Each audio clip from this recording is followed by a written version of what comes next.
हमने magnetic dipole करा था, याद है? मैग्नेटिक डाइपोल या बार मैग्नेट की बात करी थी, याद है या नहीं? बार मैग्नेट की वजह से हमने मैग्नेटिक फील्ड, मैग्नेटिक पोटेंशियल सारी बातें कर ली थी। ठीक, चल अब थोड़ा सा एक और चीज देखते हैं बेटा। हमने कहा था बार मैग्नेट अगर है हमारे पास तो इसके पास दो पोल्स होते हैं, एक -m magnetic pole strength of south pole plus m magnetic pole strength of north pole. Yes और नो? ऐसे ही कहा था हमने कि नहीं कहा था भाई? -m प्लस m क्या है? पोल स्ट्रेंथ्स हैं। ठीक है, अब ये पोल स्ट्रेंथ्स हैं। एक चीज और, ये जो पोल स्ट्रेंथ है m,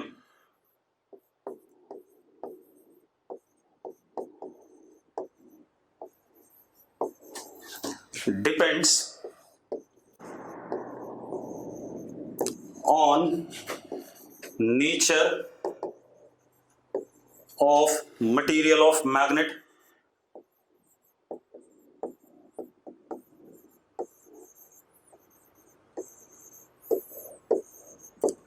and cross section area of magnet। ठीक है भाई, इतनी बात बोली थी कि नहीं बोली थी? चलो, और हमने जो मैग्नेटिक डाइपोल मोमेंट बताया था वो साउथ से नॉर्थ बताया था m वेक्टर। ठीक है, इतनी बात। साउथ से नॉर्थ बताया था कन्वेंशनल डायरेक्शन, और m का मैग्नीट्यूड होता था pole strength into length of bar magnet. Yes और नो? ठीक है, और मैंने एक और बात बताई थी, ज्योमेट्रिकल लेंथ और मैग्नेटिक लेंथ में एक रिलेशन होता है। कुछ किताबें, मतलब क्या होता है, मैग्नेटिक लेंथ इज, कुछ किताबें लिखती हैं 5/7 या 5/6 टाइम्स ज्योमेट्रिकल लेंथ, या कुछ किताबें लिखती हैं magnetic length is equal to 6/7 geometrical length. ऐसा भी बताया था मैंने आपको। ठीक है, जो एनसीईआरटी में होगा हम उसको सही मानेंगे, कोई इशू नहीं इसमें। ठीक है, अब आप एक चीज देखो, ये कहानी हो गई। अब हम आगे बात करते हैं, जरा देखो एक मिनट। हमारे पास ये एक बार मैग्नेट है,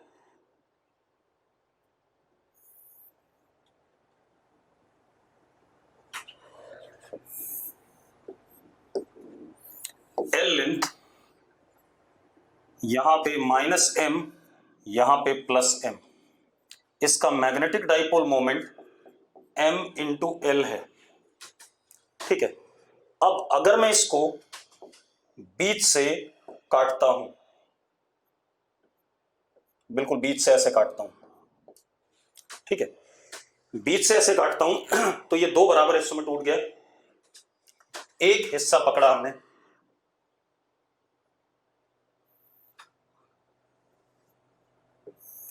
तो अब ये लेंथ l/2 हो गया। यस और नो? l/2 हो गया कि नहीं हो गया? ठीक है, l/2 हो गया। दूसरी चीज, अगर मैं यहां पर काटता हूं, क्योंकि magnetic monopole does not exist, तो अगर मैं यहां काटता हूं तो इधर आ जाएगा +m और इधर आ जाएगा -m। यानी कि अगर मैं राइट साइड वाला हिस्सा ले रहा हूं, ये वाला, तो इट बिकम्स -m और यहां क्या, +m। यस और नो? ठीक है, अब अगर ऐसा हो गया तो हमें पता है magnetic dipole moment m dash will be m into l/2 which will be m/2।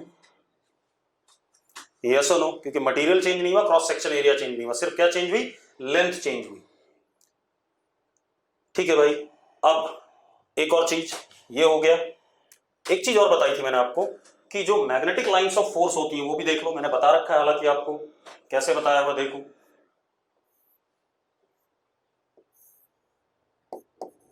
Bar magnet की मैग्नेटिक लाइंस ऑफ फोर्स भी मैंने आपको बताई हुई है।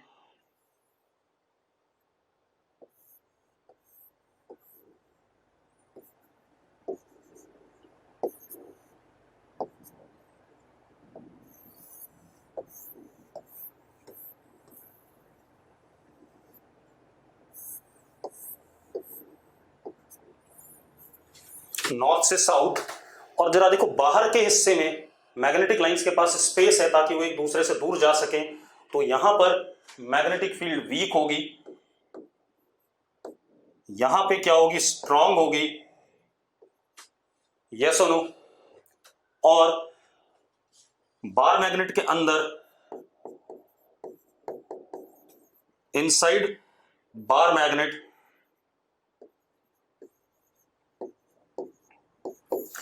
B vector is directed from south to north, यानी कि magnetic lines of force are directed from south to north, yes और नो। लेकिन आउटसाइड बार मैग्नेट,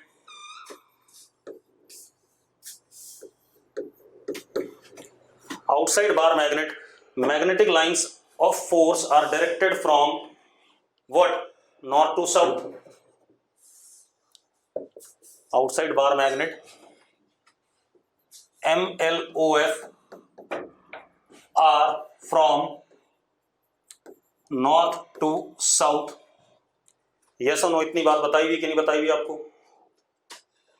चल ठीक है, अब जरा देखो एक minute,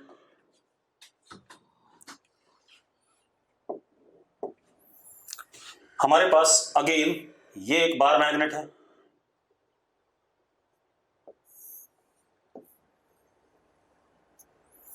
L length -m plus m, इसका मैग्नेटिक डाइपोल मोमेंट मुझे दे दिया गया m इंटू एल। अब मैंने इसको क्या करा बेटा, देखो जरा, मैंने इसको ऐसे काटा, half half, cross section area आधा ऊपर आधा नीचे, ऐसे काटा और एक हिस्सा उठा लिया।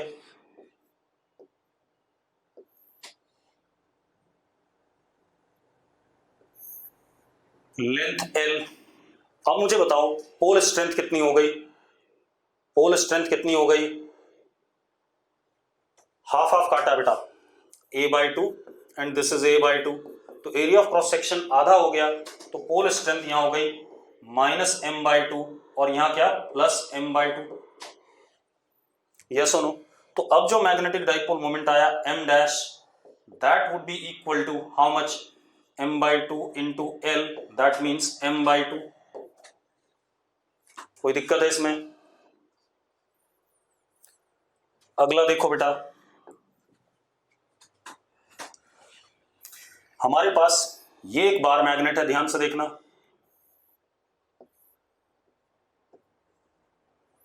ठीक है, इसका मैग्नेटिक डाइपोल मोमेंट ये साउथ और ये नॉर्थ, इसका मैग्नेटिक डाइपोल मोमेंट हमारे पास m है,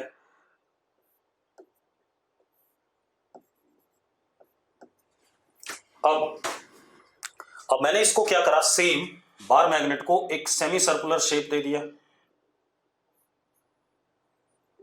मैंने कोई चीज नहीं बदली, इसी को सेमी सर्कुलर शेप दे दिया, मतलब हॉर्स शू मैग्नेट बना दिया, इसी को क्या कहते हैं, हॉर्स शू मैग्नेट, ठीक है, इतनी बात। अब इसका मैग्नेटिक डाइपोल मोमेंट बताना है मुझे, चलो, और ये साउथ है और ये नॉर्थ है, ठीक है भाई। अब जरा देखो एक मिनट, यहां पे अगर लेंथ l थी तो ये कंप्लीट जो सर्कमफ्रेंस है या जो इसका perimeter, that would be l। अब जरा देखो जो रेडियस आएगा pi r is equal to l, तो r is equal to l upon pi, yes और no, r is equal to l upon pi. अब जरा देखो मैग्नेटिक डाइपोल मोमेंट इधर की तरफ डायरेक्टेड होगा, साउथ से नॉर्थ, m डैश, और m डैश होगा कितना, चेक करो भाई, m dash is equal to, pole strength तो बदली नहीं क्योंकि हमने एरिया ऑफ क्रॉस सेक्शन नहीं चेंज करा, m dash is equal to m into 2r, yes और नो, जल्दी बताओ भाई, साउथ और नॉर्थ के बीच में डिस्टेंस कितना है, 2r है, ठीक है, तो m dash is equal to m 2l upon pi, ठीक है। अब जरा देखो m किसके बराबर था, m इंटू एल के बराबर, तो कितना हो गया बेटा जरा देखो,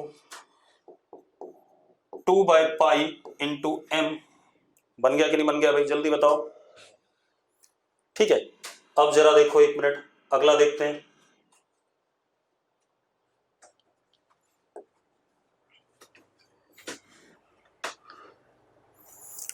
अगला खेल क्या है हमारे पास, एक बार मैग्नेट ये है बेटा,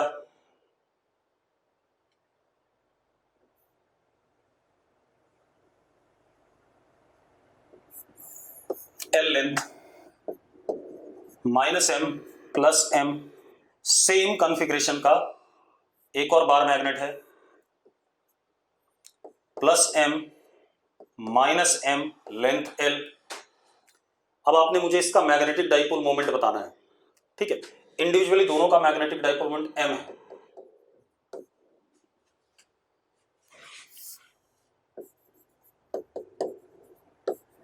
अब जरा देखो बेटा, अब ध्यान से देखना, अगर मैं डायरेक्शन देखूं मैग्नेटिक डाइपोल मोमेंट की, तो नीचे वाले हॉरिजॉन्टल वाले मैग्नेटिक डाइपोल मोमेंट की डायरेक्शन इधर है एम, और इसकी ऐसे है एम।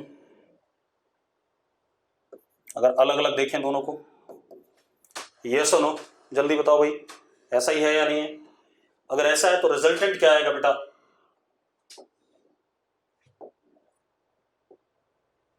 इन दोनों का वेक्टर सम, और एम नेट आ जाएगा मैग्नीट्यूड में m√2, यानी कि ये आ जाएगा कि नहीं आ जाएगा, जल्दी बताओ। अरे क्लियर है यार, ये बातें आपको सबको क्लियर है। ठीक है, अब थोड़ा सा और आगे बात करते हैं।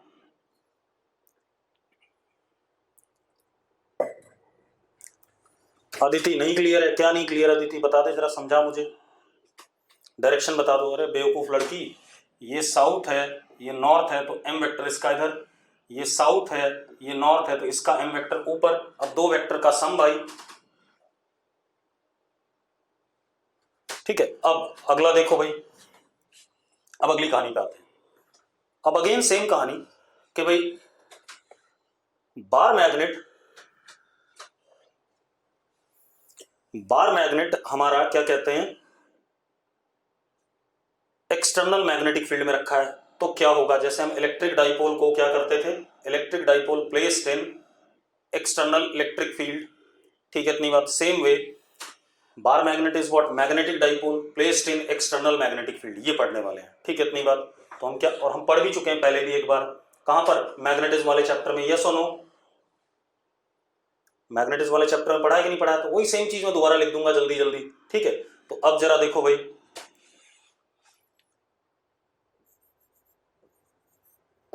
Magnetic dipole in external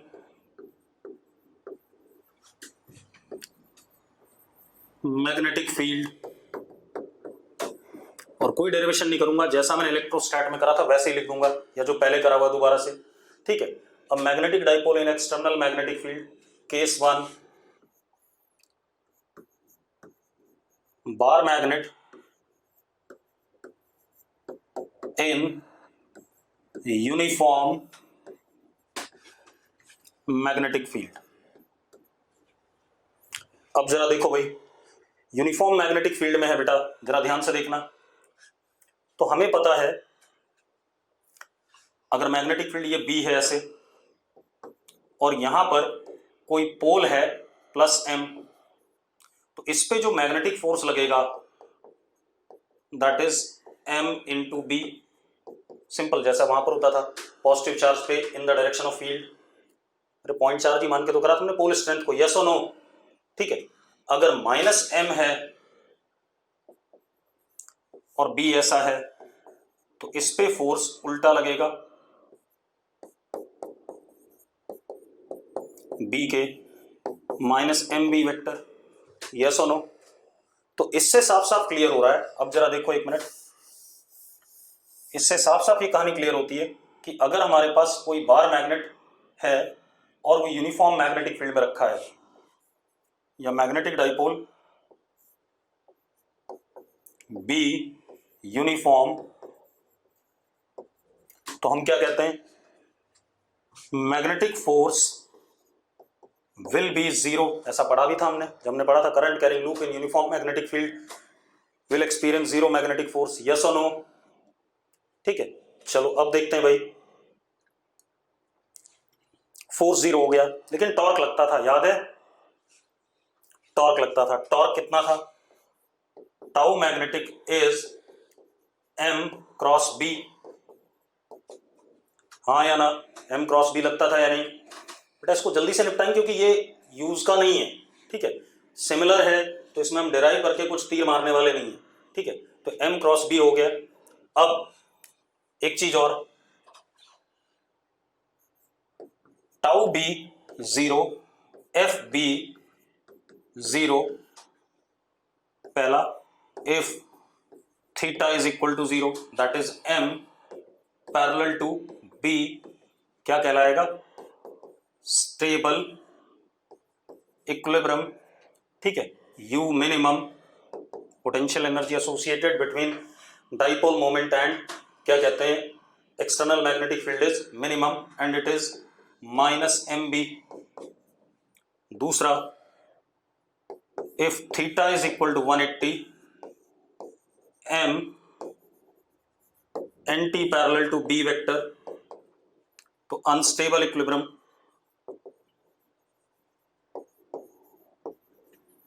you maximum that is plus m b. अब किसी भी मोमेंट पे potential energy associated is minus m dot b. अगर आपको चेंज इन पोटेंशियल एनर्जी चाहिए, u final, u at theta final minus u at theta initial, तो that would be minus m, या चलो वेक्टर में नहीं लिखते, ऐसे लिख देते हैं, minus m b cos theta final minus m b cos theta initial. Yes और नो, यस और नो, जल्दी बताओ भाई। इतनी बात हो गई। अब ये हो गया एक्सटर्नल मैग्नेटिक फील्ड में, यूनिफॉर्म वाले में खेल खत्म। अब आते हैं हम नॉन यूनिफॉर्म में।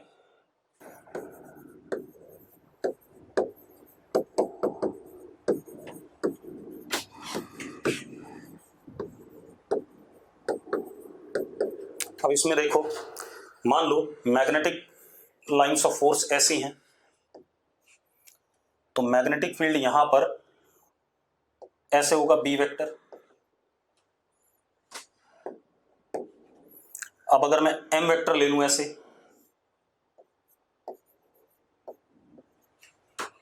बार मैग्नेट ऐसे रखा है, छोटा सा ही होगा फील्ड के रिस्पेक्ट में। अब जरा देखो, एफ बी मे और मे नॉट बी जीरो, दोनों चीजें हैं भाई, ये हमने वहां भी पढ़ा था, शायद याद हो अगर आपको, यस और नो। दूसरा, टाउ बी मे और मे नॉट बी जीरो। लेकिन एक बात क्लियर है, potential energy associated at this position will be minus m dot b, क्योंकि इस छोटे से मैग्नेटिक डाइपोल मोमेंट के लिए मैग्नेटिक फील्ड इस पोर्शन की यूनिफॉर्म मानी जाएगी। अब अगर मुझे फोर्स निकालना है, तो force, magnetic force is minus b u by D R.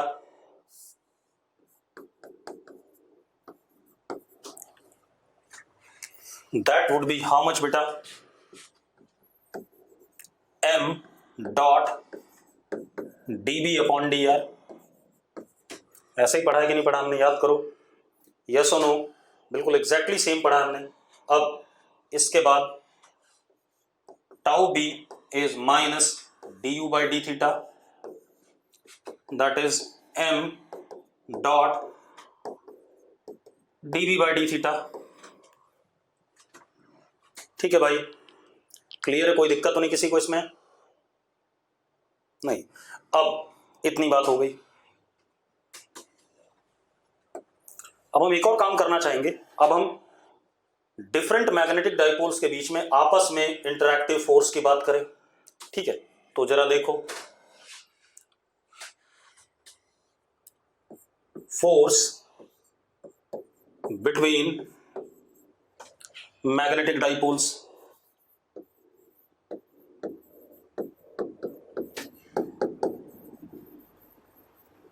Force between magnetic dipoles. अब जरा देखो, एक मैग्नेटिक डाइपोल ये है, मतलब इसमें बहुत सारे केसेस होंगे, दो तीन एग्जांपल ले रहा हूं। M1, इससे R दूरी पे एक दूसरा है, यहां पर बिल्कुल दोनों एक दूसरे के पैरेलल है, मैं ये वाला केस ले रहा हूं।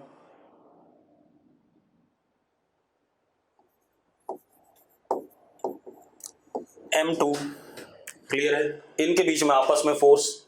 अब जरा देखो, M1 वाला यहां पर मैग्नेटिक फील्ड प्रोड्यूस करेगा। M1 की क्या पोजीशन हो गई, इक्वेटोरियल पोजीशन है या नहीं, जल्दी बताओ।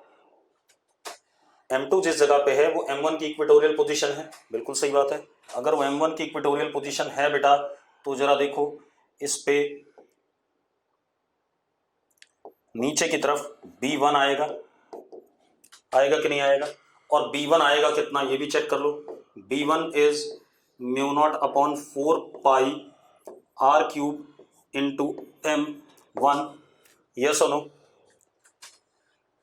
अब जो पोटेंशियल एनर्जी हो गई इस जगह पे, U is equal to M2 into B1 minus M dot B1 होता है।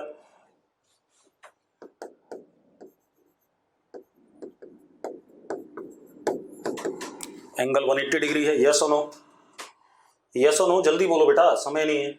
अब इसी को डिफरेंशिएट कर देते हैं बेटा, तो U, पहले U लिख ही देते हैं, mu naught M1 M2 upon 4 pi R³। अब जरा देखो, F is equal to minus D U by D R. अब जरा देखो, minus D U by D R करते हैं तो इसका माइनस और एक इसका माइनस प्लस हो जाएगा। 3 mu naught M1 M2 upon 4 पाई R⁴।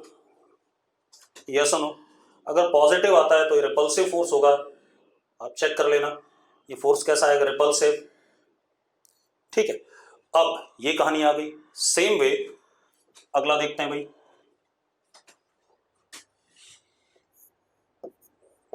ये M1 है, इससे R दूरी पे M2 है, ठीक है भाई। अब जरा चेक कर लेते हैं, सबसे पहले B1 ऐसा आएगा, आएगा कि नहीं आएगा, जल्दी बताओ। एक्सियल पोजीशन है, एक्सियल पोजीशन पे along the magnetic dipole moment आता है, ठीक है। अब B1 की value mu naught M1 twice mu naught M1, sorry,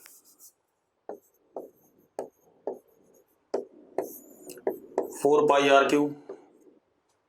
अब अगर मैं U लिखता हूं तो U is minus M2 dot B1, it means U is equal to minus 2 mu naught M1 M2 upon 4 pi R³। कोई issue है, कोई issue है भाई, है किसी को इशू? नहीं, ठीक है। अब हमारे पास फोर्स की बात कर लें। F magnetic is minus D U by D R, एक माइनस ये एक माइनस ये, और एक डेरिवेटिव का माइनस 3 माइनस तो नेगेटिव, कितना आ गया, -6 mu naught M1 M2 upon 4 पाई R⁴। देखो मेडिकल में जो सवाल आता है या जेईई मेंस में जो सवाल आता है वो ये बोलता है कि दो मैग्नेटिक डाइपोल्स के बीच में फोर्स किसके प्रोपोर्शनल होगा, तो 1/R⁴। क्लियर है, ठीक है। चल इतनी बात हो गई, अब आगे बात करते हैं, एक और कर लेते हैं फिर देखते हैं, एक और देख लेते हैं। हमारे पास मैग्नेटिक डाइपोल मोमेंट M1 एक जनरल सा कर लेते हैं, थीटा एंगल पे R दूरी पर, यहां पर M2 है अलॉन्ग R, ठीक है, दोनों के बीच में फोर्स बताना है। अब आप एक काम करो,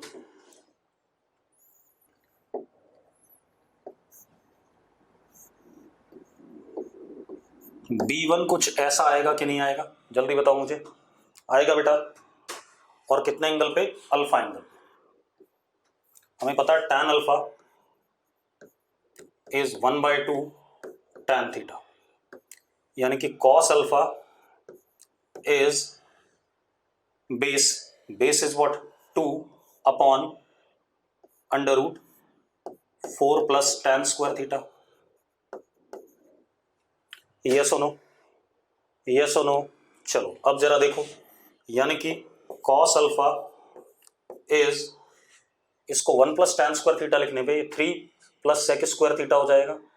ठीक है, 3 प्लस sec स्क्वायर थीटा, तो ये आ जाएगा 2 cos theta upon 1 under root 1 plus 3 cos square theta. लिख सकता हूं ऐसा कि नहीं लिख सकता हूं, जल्दी बता दो मुझे। लिख सकता हूं भाई, चेक कर लो, cos अल्फा को ये लिख सकता हूं या नहीं लिख सकता हूं। अब आप एक काम करो, potential energy minus m2 dot b1, तो u is equal to minus m2 b1। चलो b1 का मैग्नीट्यूड भी लिख लें, पहले लिखा नहीं हमने। b1 is equal to mu naught m1 upon 4 pi r cube under root 1 plus 3 cos square theta. लिख सकते हैं या नहीं, जल्दी बताओ मुझे। लिख सकते हैं भाई, ठीक है। एक बालक ने बोला दोबारा बता दो, क्या दोबारा बताना है भाई? कौन था ये जिसने बोला दोबारा बता दो? रुक जाओ, मैं चैट बॉक्स चेक कर लूं। छवि गुप्ता टैन, अरे लड़की, ये तो मैंने डिराइव कराया हुआ था इलेक्ट्रोस्टैट में, कराया था। अब टैन अल्फा अगर पता है तो मैं कॉस अल्फा तो निकाल सकता हूँ यार। अगर ये नहीं करोगे तो मरो सबके सब। मैं क्या कर सकता हूँ इसमें? 12th क्लास में हो यार तुम लोग, मतलब टैन अल्फा से कॉस अल्फा निकालने में दिक्कत आ रही है। इतना तो मत कर छवि, खुद देख क्या निकलेगा, कैसे निकलेगा। अबे परपेंडिकुलर अपॉन बेस लिखा है तो बेस अपॉन हाइपोटेन्यूज करना होता है। अब हाइपोटेन्यूज लिख दिया, इसको मैंने इस tan 1 प्लस tan स्क्वायर को मैंने सेक स्क्वायर लिख दिया, तो 3 प्लस सेक स्क्वायर थीटा आ गया। अब 3 प्लस सेक स्क्वायर थीटा में सेक स्क्वायर को मैंने क्या लिखा? 1 अपॉन कॉस स्क्वायर लिखा। सॉल्व करके ये आ गया सारा का सारा। थोड़ा तो मतलब कैलकुलेशन तो करो, कैलकुलेशन का पार्ट मेरे हाथ में डालोगे तो बहुत गलत बात है। अब अगर मैं लिखता हूं बेटा तो जरा देखो क्या होता है, 2 mu naught m1 m2 cos theta, मैंने सारी वैल्यूज डाल दी, अपॉन 4 पाई आर क्यूब। ये आता अभी चेक करो, ये वाली टर्म कट जाएगी। यस और नो, यस और नो। ठीक है, अब इसको डिफरेंशिएट कर दो भाई, सॉरी माइनस साइन। ठीक है, अब जरा देखो, अब अगर हम फोर्स की बात करें तो F is equal to minus D U by D R. एक माइनस ये, एक माइनस ये, एक डेरिवेटिव का माइनस, तो 3 माइनस, तो F B is minus 6 mu naught m1 m2 cos theta upon 4 pi r की पावर 4। अब यहां थीटा पे डिपेंड करेगा कि अट्रैक्टिव होगा या रिपल्सिव होगा। अगर थीटा क्या कहते हैं हमारा अक्यूट है तो ये नेगेटिव आएगा, नेगेटिव आएगा तो अट्रैक्टिव फोर्स होगा। और अगर थीटा ऑब्ट्यूज है तो ये क्या आएगा?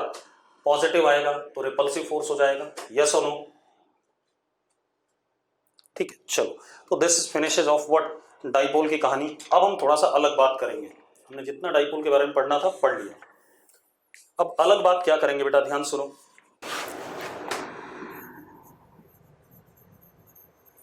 Gauss law in magnetism.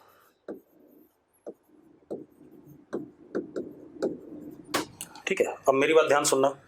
अगर हमारे पास ये एक प्लस Q1, ये plus Q2, minus Q3, minus Q4, ऐसा कुछ है, ये हमारा एक गॉसियन सरफेस है, क्लोज्ड गॉसियन सरफेस। ठीक है, इतनी बात। तो अगर मैं किसी भी जगह पर इलेक्ट्रिक फील्ड का सरफेस इंटीग्रल करता हूं पूरे क्लोज सरफेस के लिए, सॉरी,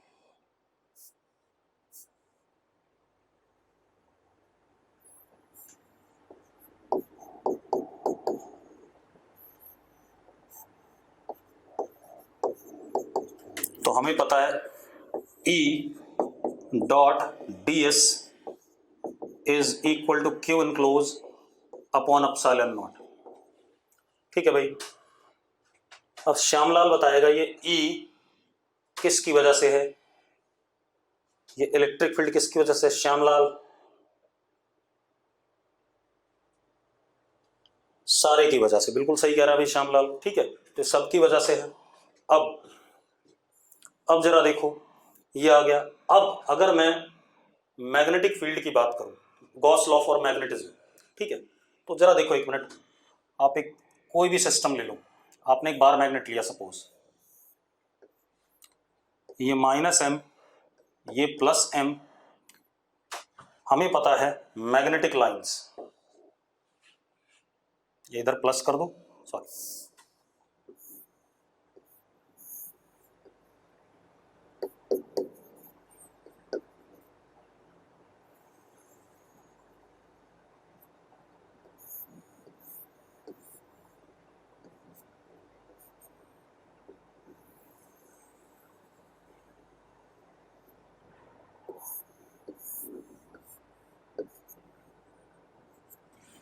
ऐसी कुछ है magnetic lines.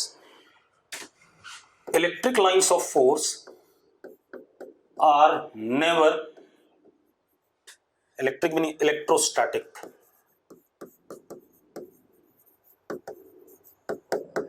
Lines of force are never in form of closed loops.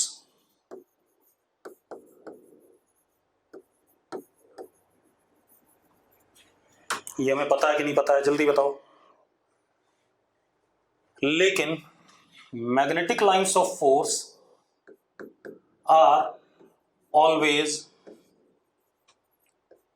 In form of closed loops. Yes और नो, यस और नो।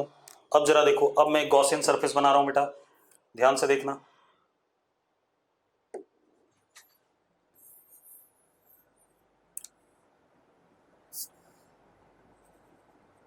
ये एक गॉसियन सरफेस बना दिया हमने, क्लोज्ड गॉसियन सरफेस। अब अगर मैं B डॉट ds देखूं, जरा देखो, इस जगह पे B कुछ ऐसा हो गया और ds कुछ ऐसा हो गया। अगर मैं B dot ds for the close loop देखूं, किसके बराबर आएगा? जल्दी बताओ मुझे, किसके बराबर आएगा? बेटा जितनी लाइनें एंटर कर रही हैं उतनी लाइनें बाहर निकल रही हैं। आप देखो, यहां से 2 लाइनें एंटर करी, यहां से 2 लाइनें बाहर निकली कि नहीं निकली? ठीक है, तो दिस वुड बी 0। यस और नो? आपको कोई भी अरेंजमेंट, करंट कैरिंग एलिमेंट वाला, मूविंग चार्ज वाला, जिसकी वजह से मैग्नेटिक लाइंस लेनी है, एक क्लोज गॉसियन सरफेस बनाना और B डॉट ds करके देखना, वो 0 ही आएगा। ठीक है, तो हम ये कह सकते हैं कि surface integral of magnetic field for close surface is always 0। Nakul कह रहा है, नहीं, एक बच्चे ने लिखा कैसे। कौन है भैया कैसे वाला? एक मिनट चेक कर लूं मैं।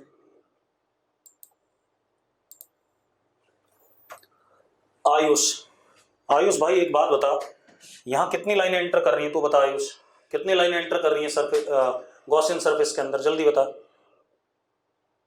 हर्षित और आयुष दोनों बताओ। 2 एंटर करने वाली लाइंस को हम नेगेटिव लेते थे शायद, एक्चुअल में E डॉट डी ये है क्या? This is what magnetic flux और नॉट?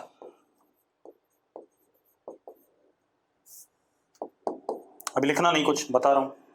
ये मैग्नेटिक फ्लक्स और इसको हम कहते थे इलेक्ट्रिक फ्लक्स, याद हो तो।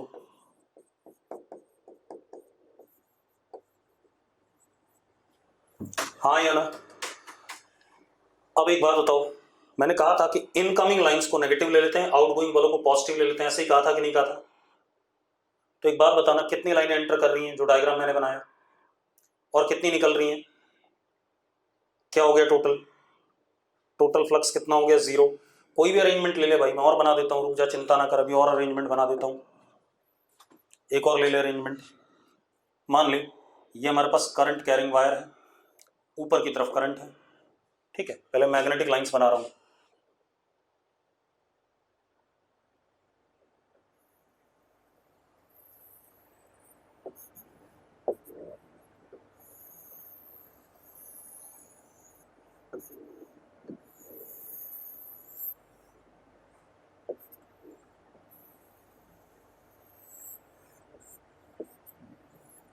ऐसी होंगी। अब मैंने गॉसियन सरफेस बना दिया भाई, देखो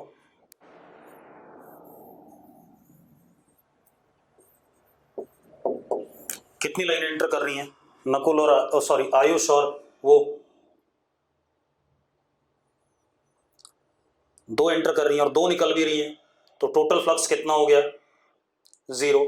अब हम क्या कह सकते हैं, देखो एक मिनट, मतलब क्या है, B डॉट ds इज 0, मतलब क्लोज सरफेस के लिए कभी भी B डॉट ds क्या होगा, 0 होगा। क्यों, since MLOF are always in form of closed loops। अब ये क्लोज लूप्स में क्यों होते हैं ये भी समझ लो, क्योंकि magnetic monopole does not exist, मतलब एक सिंगल पोल साउथ या नॉर्थ अकेला कभी एग्जिस्ट नहीं करेगा, जब भी एग्जिस्ट करेगा तो पेयर में एग्जिस्ट करेगा। तो जब भी पेयर में एग्जिस्ट करेगा तो बाहर वाले रीजन के लिए नॉर्थ से लाइन जाएगी साउथ में और अंदर वाले रीजन के लिए साउथ से नॉर्थ में, तो क्लोज लूप में आ जाएगा। जबकि ऐसा इलेक्ट्रोस्टैटिक्स में नहीं होता, एक पॉइंट चार्ज है, अगर वो पॉजिटिव है तो उसकी लाइंस निकलती हैं इंफिनिटी पे जाके खत्म होती हैं, एक नेगेटिव चार्ज है तो उसकी लाइंस इंफिनिटी से आती हैं और उसके ऊपर खत्म होती हैं। ठीक है, इतनी बात। कभी घूम के वापस सिस्टम ऑफ चार्ज पे ही लाइन नहीं आती हैं। ठीक है, इतनी बात। तो हम ये कह सकते हैं, और we can say magnetic monopole do not exist, magnetic monopole do not exist. ठीक है, हर्षित क्या कहना चाहता है, दोबारा लिख दे एक बार। हर्षित, अगर कोई भी मैग्नेटिक फील्ड क्रिएट करने वाला सिस्टम है तो उसमें नॉर्थ और साउथ अपने आप होगा। मैं बता देता हूं कैसे, देखो एक और काम कर लेते हैं, मिटा दूं इसे, चलो अगला देखते हैं। आप ऐसे देखो, मेरे पास एक सोलोनॉइड है, ध्यान से देखना,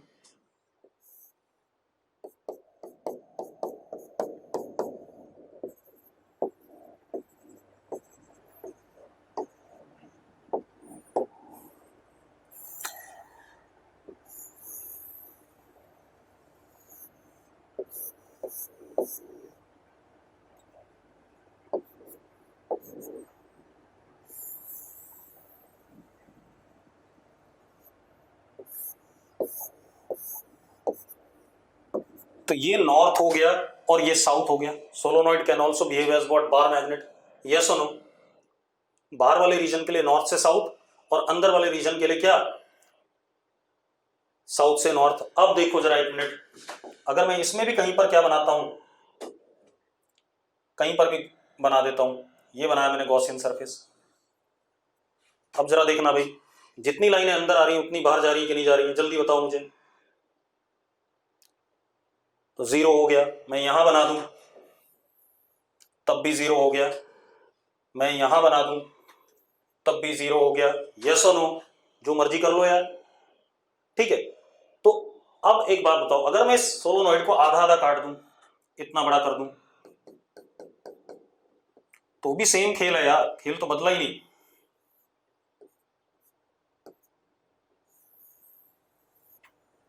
सेम ही खेल है या नहीं, पहले बताओ, ये सुनो।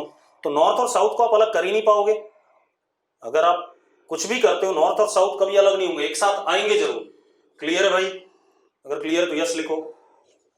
हर्षित सही है, चलो अब हम आगे बात करते हैं। ये तो हो गई कहानी इनकी। अब सूर्य कह रहा है मैग्नेटिक फ्लक्स की वैल्यू कभी 0 आएगी। अबे यार, ये तो क्लोज सरफेस है ना, 3 डायमेंशनल एक क्लोज सरफेस है, तो एक प्लेन सरफेस ले ले तो मैग्नेटिक फ्लक्स कैसे 0 हो जाएगा भाई? एक बात बता, ये करंट कैरिंग वायर है, मैग्नेटिक लाइंस ये रही, सॉरी, तो यहां पर एक प्लेन सरफेस ले, ये हो गया, तो 0 होंगी क्या? प्लेन सरफेस के लिए 0 होंगी भाई, जल्दी बता। नहीं, तो यही बात तो कह रहा हूं यार। ठीक है, इतनी बात। अब अब जरा देखो, तो क्लोज सरफेस के लिए हमेशा जीरो होंगी ऑलवेज, ठीक है। गॉस लॉ ऑफ मैग्नेटिज्म क्या स्टेट करता है, surface integral of magnetic field for any close surface is always zero in any situation, ठीक है भाई सूर्य। अब खेल क्या है, हमने क्या पढ़ा कि मैग्नेटिक फील्ड कोई भी मूविंग चार्ज या करंट कैरिंग सेटअप प्रोड्यूस कर सकता है, यस और नो। मैग्नेटिक फील्ड कोई भी मूविंग चार्ज या करंट कैरिंग एलिमेंट प्रोड्यूस कर सकता है, इतनी बात हमने पढ़ी है, ठीक है। अब आप केमिस्ट्री में पढ़ते हो एटॉमिक स्ट्रक्चर में कि स्पिन मैग्नेटिक डाइपोल मोमेंट होता है इलेक्ट्रॉन के पास, होता है या नहीं होता है, पढ़ते हो। स्पिन मैग्नेटिक डाइपोल मोमेंट होता है इलेक्ट्रॉन के पास। एक और होता है बेटा, ऑर्बिटल मैग्नेटिक डाइपोल मोमेंट भी होता है इलेक्ट्रॉन के पास, पढ़ा है कि नहीं पढ़ा है, ठीक है। मैं जानना चाहूंगा what is orbital magnetic dipole moment of an electron, what is orbital magnetic dipole moment of an electron. Shyamlal मर गया तो कहीं बर्तन वर्तन धो, तेरे नाम से ही लग रहा है। मैंने orbital magnetic dipole moment of an electron पूछा है।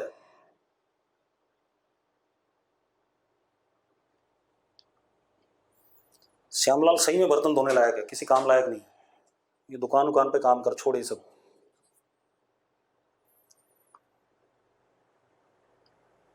और कोई बताना चाहेगा? मैं पढ़ा चुका हूं भाई, मैं पढ़ा चुका हूं आपको।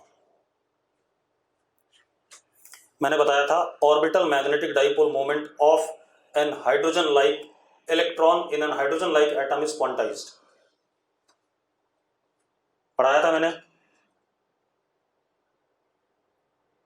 पढ़ाया हुआ भाई, ठीक है। अब नई बात बनती है तो तुम गधे हो सारे के सारे। देखो, अगर हमारे पास कोई न्यूक्लियस है हाइड्रोजन लाइक, Rn दूरी पर इलेक्ट्रॉन है, वो Vn से घूम रहा है, मास ऑफ इलेक्ट्रॉन इज m, ठीक है। तो मैंने आपको पढ़ाया हुआ है, जरा देखो, ये अगर ऐसे घूम रहा है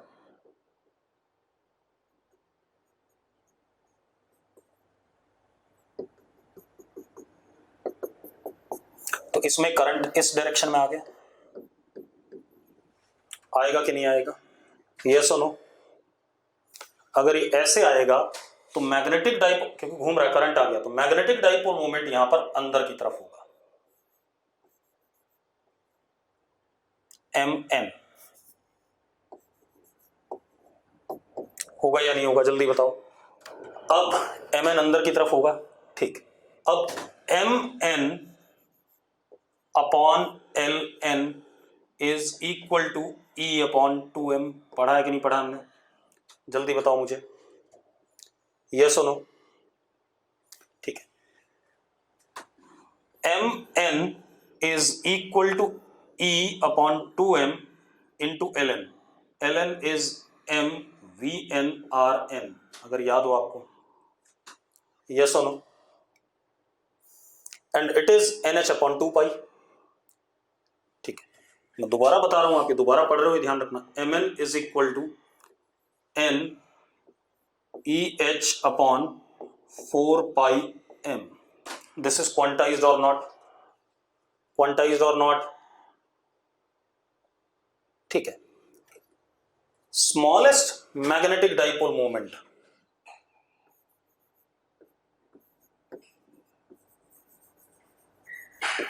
is EH upon 4 pi m called as 1 Bohr magneton।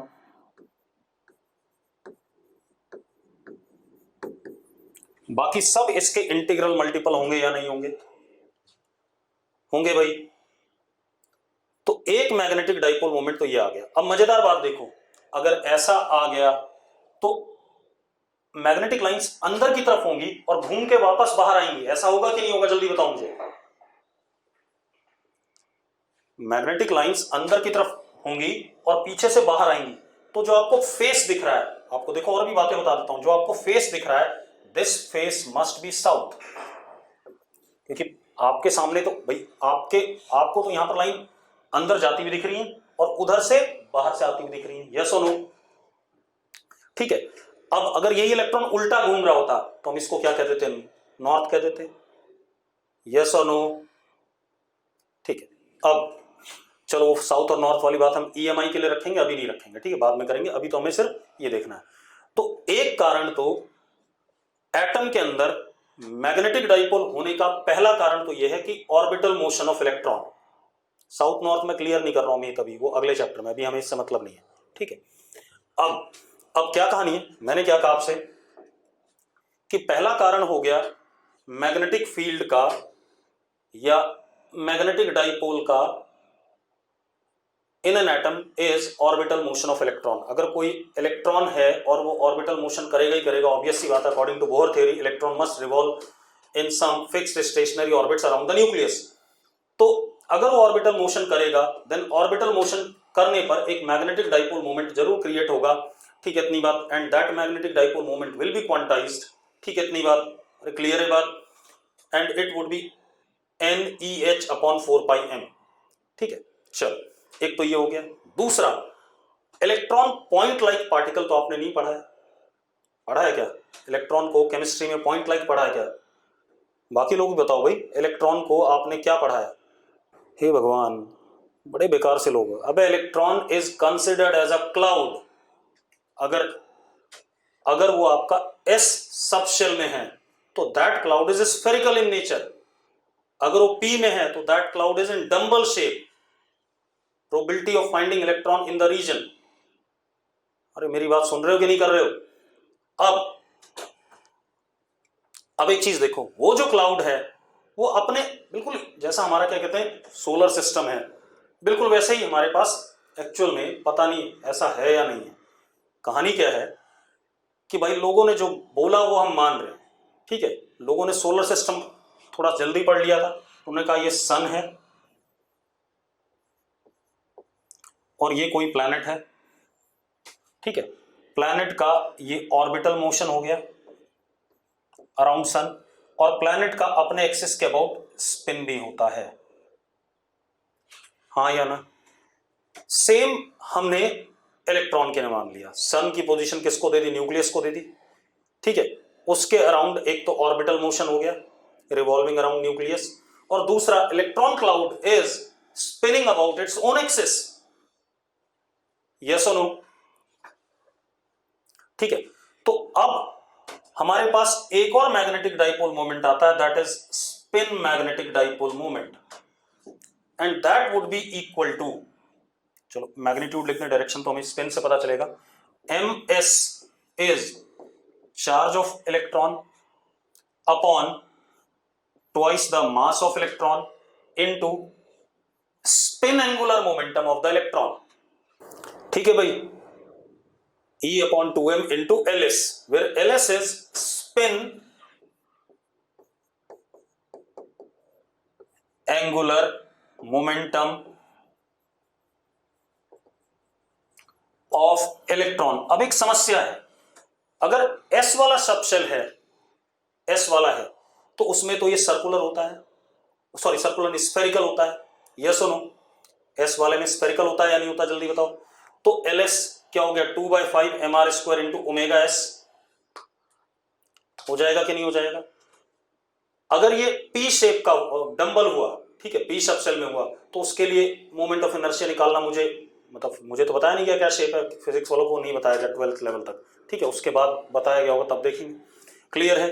अब ये कहानी होगी, ठीक है। तो अब अगर मैं ध्यान से देखूं तो कभी भी मैं मैग्नेटिक डाइपोल मोमेंट की बात करूं इलेक्ट्रॉन की, तो अब जरा देखो, magnetic dipole moment of an electron in an atom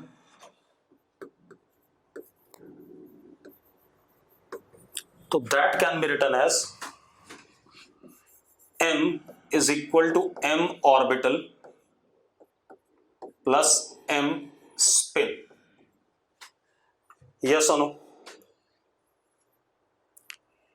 दोनों मिला के होगा भाई, ठीक है, इतनी बात। अब एक और चीज, m ऑर्बिटल इज, क्योंकि नेगेटिव है तो बेटा माइनस साइन लगा देते हैं पहले से, minus e upon 2m into l orbital, and this is quantized, ठीक है। m orbital is minus n e h upon 2 pi m, चलो वेक्टर मत लगाओ, वेक्टर तो हमने लगा दिया, sorry 4 pi m।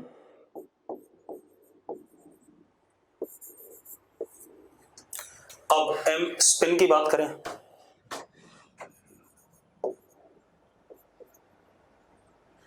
m spin की जब बात करेंगे बेटा तो जरा देखो, यहां पर स्पिन की दो प्रोबेबिलिटी है, एक वो अपने एक्सिस के अबाउट एक डायरेक्शन में रोटेट करे या दूसरे डायरेक्शन में, समझ में आती है बात?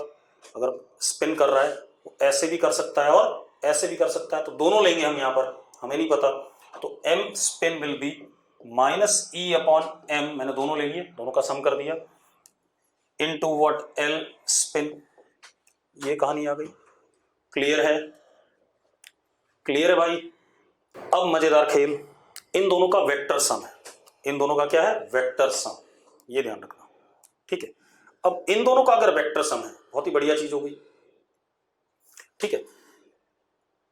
इन दोनों का वेक्टर सम जो भी आएगा, जरूर नहीं कि ये दोनों पैरेलल या एंटी पैरेलल, मैं ये भी कह रहा हूं इनके बीच में एंगल कुछ भी हो सकता है, MO और MS के बीच में, ठीक है, इतनी बात। MO और MS के बीच में कुछ भी एंगल हो सकता है, ये ध्यान रखना, ठीक है, इतनी बात। क्लियर है भाई? अगर मैं इसको ढंग से लिखूं तो this would be minus e upon 2m common, ठीक है, इतनी बात, LO प्लस ट्वाइस LS। लिखूंगा कि नहीं लिखूंगा, जल्दी बताओ मुझे, यस और नो? यहीं पर जीमैन इफेक्ट वगैरह आते हैं। अब अगर हम, जीमैन इफेक्ट क्या होता है, कोई मुझे लिखो जरा चैट बॉक्स में, what is Zeeman effect? What is Zeeman effect? कोई लिखना चाहेगा? अरे जीमैन इफेक्ट इलेक्ट्रिक फील्ड वाला नहीं होता है, सूर्य क्या है? स्प्लिटिंग। कौन सी स्प्लिटिंग? किसकी स्प्लिटिंग? कुछ भी लिखे जा रहे हैं, splitting of spectral lines of atom when placed in external magnetic field, यही होता है कि नहीं होता है? क्या डेफिनेशन है? splitting of spectral lines when atom is placed in external magnetic field। इसका मतलब क्या, मुझे बता दो भाई, मैं भी जानना चाहूंगा, पढ़ तो रखा है सबने। देखो, अगर हमने किसी एक्सटर्नल मैग्नेटिक फील्ड में नहीं रखा, ठीक है, इतनी बात, तो magnetic dipole moment of an electron is this much, चुपचाप से ये है, ठीक है, इतनी बात। कुछ पर्टिकुलर एनर्जी होगी इलेक्ट्रॉन की, En। अब अगर हम इसको मैग्नेटिक फील्ड में रखते हैं, ध्यान सुनना, एक्सटर्नल मैग्नेटिक फील्ड में, तो मैग्नेटिक डाइपोल मोमेंट पे टॉर्क और फोर्स लगेगा कि नहीं लगेगा? इस M पे टॉर्क और फोर्स लगेगा कि नहीं लगेगा? जल्दी बता दो। लगेगा। टॉर्क और फोर्स लगने पर energy changes of electron, sorry मैं वेक्टर क्यों लिख रहा हूं, एनर्जी ऑफ इलेक्ट्रॉन En था, टॉर्क और फोर्स लगने की वजह से एनर्जी में हल्का सा क्या आ गया? चेंज आ गया। मतलब जो एनर्जी की लाइन थी, जिस जगह, जिस वेवलेंथ के लिए थी, उससे थोड़ा सा क्या कर गई? चेंज कर गई। इसी को हम क्या कहते हैं? Splitting of spectral line. Energy में थोड़ा सा चेंज हो जाता है भाई। अगर इलेक्ट्रॉन, मतलब -13.6 इलेक्ट्रॉन वोल्ट एनर्जी है मान लो ग्राउंड स्टेट में, मैग्नेटिक फील्ड में रखा तो वो -13.600000 समथिंग हो सकती है, तो वो थोड़ा सा चेंज हमें क्या दे देगा? क्योंकि मैग्नेटिक डाइपोल मोमेंट अभी हमने पढ़ा है, अगर एक्सटर्नल मैग्नेटिक फील्ड में रखा है तो उस पर क्या लगेगा? टॉर्क या फोर्स लग सकता है, यस और नो? अरे बाकी लोग भी बोल दो यार, आदित्य डबास, साक्षी, मनकीरत, कुशिका, तिशा, कृतिका। क्लियर है? तो that is called as what? Zeeman effect. Same way Stark effect भी आता है, वही बताऊंगा अभी, अभी उसका काम नहीं है, अभी सिर्फ मैग्नेटिज्म की बात करनी है। अब इसके बाद देखो बेटा, इतनी बात हो गई। अब हम सबसे पहले क्या पढ़ेंगे, मैंने ये बता दिया आपको कि एटम में जो मैग्नेटिक डाइपोल मोमेंट आता है वो इलेक्ट्रॉन की वजह से आता है। और मैग्नेटिक डाइपोल मोमेंट जब एटम में आ गया इलेक्ट्रॉन के, ऐसा नहीं कि न्यूक्लियस की वजह से नहीं होता, वो हम न्यूक्लियर फिजिक्स वाले चैप्टर में पढ़ेंगे, ये भी ध्यान रखना। क्लियर है? ठीक है भाई, मैं क्या कह रहा हूं कि हम न्यूक्लियस की वजह से जो मैग्नेटिक डाइपोल मोमेंट आता है वो सारी बातें हम क्या कहते हैं, न्यूक्लियर फिजिक्स में पढ़ेंगे। अभी हम इलेक्ट्रॉन के साथ एसोसिएटेड है, एक्स्ट्रा न्यूक्लियर पार्ट के साथ में। ठीक है, इतनी बात। तो electron magnetic dipole moment produce कर रहा है, यानी कि मैग्नेटिक फील्ड भी प्रोड्यूस कर सकता है। Magnetic dipole moment does produce magnetic field, हमने पढ़ा हुआ है। ठीक है, इतनी बात। Also that magnetic dipole moment can experience magnetic force also या magnetic torque also when placed in external magnetic field। ठीक है, अब इतनी बात हो गई। अब हम ये क्लियर हो गया हमें कि इलेक्ट्रॉन्स की वजह से atom magnetic dipole moment produce कर रहा है, मैग्नेटिक फील्ड प्रोड्यूस कर रहा है। ठीक है, इतनी बात। As well as magnetic field को एक्सपीरियंस भी कर रहा है। अब हम मैग्नेटिक प्रॉपर्टीज ऑफ मटेरियल की बात करेंगे। ठीक है, कुछ मटेरियल की मैग्नेटिक प्रॉपर्टीज होती हैं। ठीक है, इन्हीं इलेक्ट्रॉन्स की वजह से उनकी बात करेंगे। तो लिखो जरा, अब लिखना पड़ेगा आपको, मैं बोर्ड पे नहीं लिखूंगा। लिखो magnetic properties of materials, magnetic properties of materials. अब लिखो जरा, पहली प्रॉपर्टी, इंटेंसिटी ऑफ मैग्नेटाइजेशन।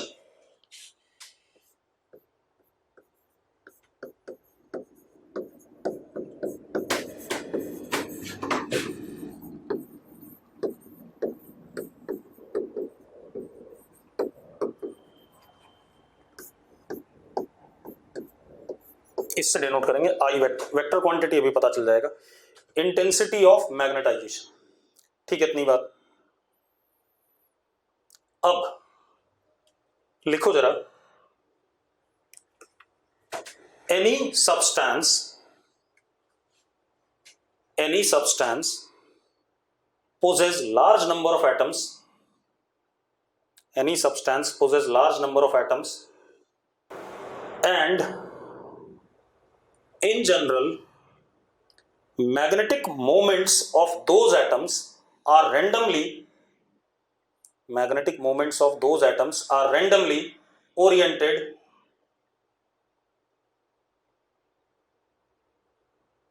लिख लिया भाई, मैंने क्या कहा? Any substance possess large number of atoms and in general magnetic moments of these atoms are randomly oriented. Therefore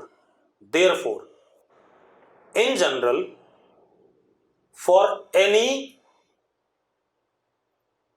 volume of substance, therefore in general for any volume of substance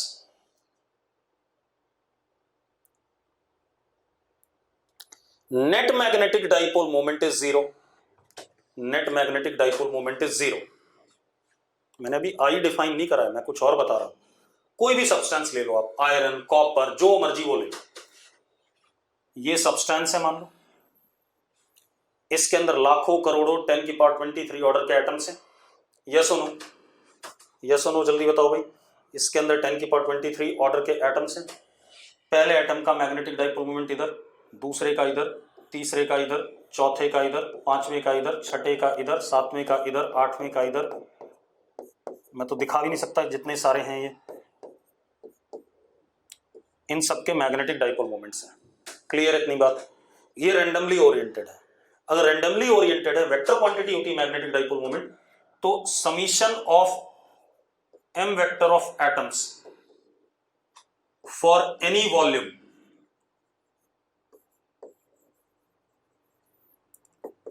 is zero, yes और no, yes और no. अरे यार, जैसे हम कहते हैं कि ideal gas में एटम्स और मॉलिक्यूल्स रैंडमली इधर उधर दौड़ भाग कर रहे होते हैं, तो एवरेज वेलोसिटी क्या हो जाती है, जीरो हो जाती है। ठीक है भाई, क्लियर है। मतलब किसी भी सब्सटेंस को ले लो आप, कोई भी ले लो, ग्राउंड स्टेट में जब तक हमने उसके साथ कोई छेड़छाड़ नहीं करी तब तक उसका एटम नहीं, सॉरी एटम नहीं, अच्छा हाँ, summation of M of atom is equal to M substance. Substance का एम किसी भी वॉल्यूम में क्या होगा, जीरो होगा, यस और नो। ठीक है भाई। हाँ, मैं ये नहीं कह रहा हूं कि एटम्स का जीरो है, मैंने कहा उन एटम्स के एम का सम जीरो है भाई, ये इतना समझ में इतना ध्यान में रखना। मैंने कहा एटम्स के एम वेक्टर का सम जीरो है, मैंने ये नहीं कहा है कि M of atom is zero. वो भी एक केस है कि सारे एटम्स का एम ही जीरो हो जाए तो साला एम ऑफ सब्सटेंस तब भी जीरो आ जाएगा, यस और नो। वो भी होता है एक सब्सटेंस के लिए, अभी पढ़ेंगे डायमैग्नेटिक सब्सटेंस में। ठीक है, इतनी बात क्लियर है। तो m of substance in ground state is always zero because m vector of atoms are randomly oriented। तो किसी भी वॉल्यूम के लिए सब्सटेंस के अंदर m of substance will remain zero। अब इसके बाद अब मैं I डिफाइन कर रहा हूं आपको, ठीक है, लिखो जरा। when substance is placed in external magnetic field, अब इसी सब्सटेंस को मैंने एक्सटर्नल मैग्नेटिक फील्ड में रख दिया। When substance is placed in external magnetic field, ठीक, इतनी बात। अब एक बात बताओ, जब इस सब्सटेंस को हम एक्सटर्नल मैग्नेटिक फील्ड में रखेंगे तो आपने एक चीज पढ़ी है, अगर ये m वेक्टर है, मैग्नेटिक डाइपोल है, और ये b है एक्सटर्नल, तो ये m क्या चाहता है, b के पैरेलल आना चाहता है कि नहीं आना चाहता, जल्दी बताओ। ठीक है, यानी कि when substance is placed in external magnetic field, then magnetic dipoles of atoms try to align along b vector external। ठीक है, तो लिखो जरा, हमने क्या लिखा, when substance is placed in external magnetic field, ठीक है, इतनी बात, magnetic dipoles of atoms, magnetic dipoles of atoms try to align in the direction of applied magnetic field। ठीक है, लिख लिया सबने। अब एक और चीज बेटा, अब कितना एक्सटेंट तक अलाइन हो पाएगा, दैट डिपेंड्स अपॉन आपने जो मैग्नेटिक फील्ड लगाई उसकी स्ट्रेंथ बढ़ा दो।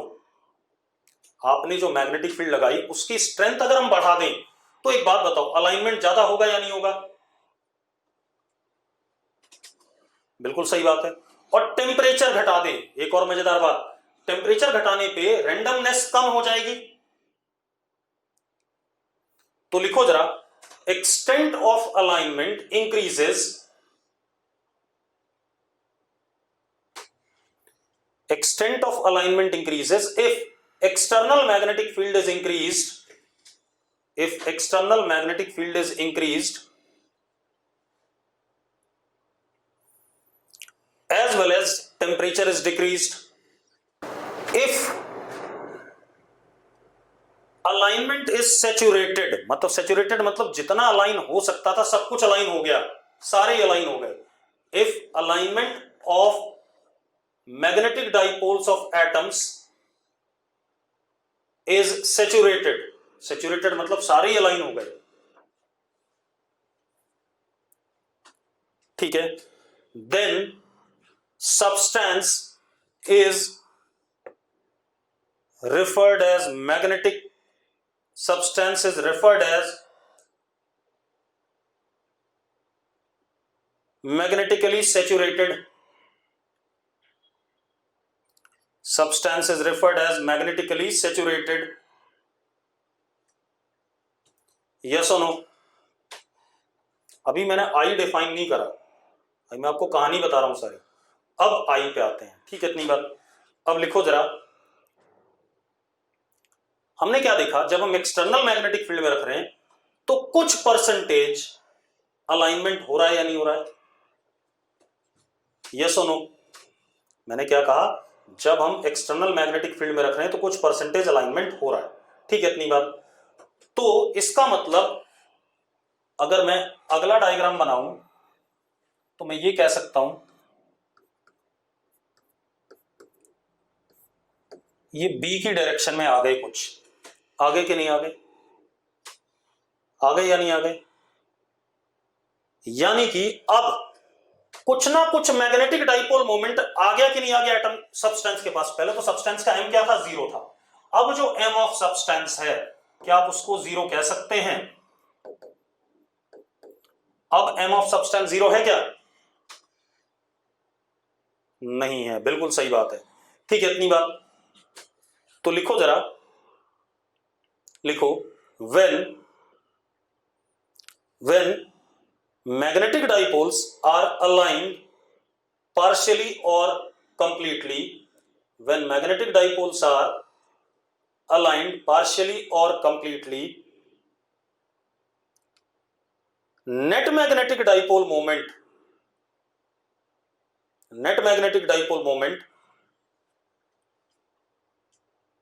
for substance exist in the direction of applied magnetic field. Net magnetic dipole moment for substance exist in the direction of applied magnetic field. Yes or no? Yes or no? जल्दी लिखो भाई, ठीक है। अब I की definition क्या है? I is equal to magnetic dipole moment of substance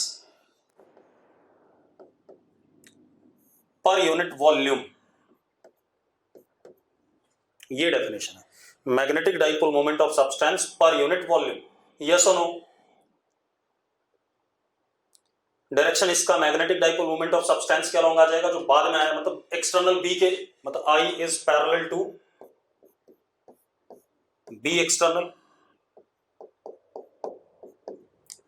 yes और नो?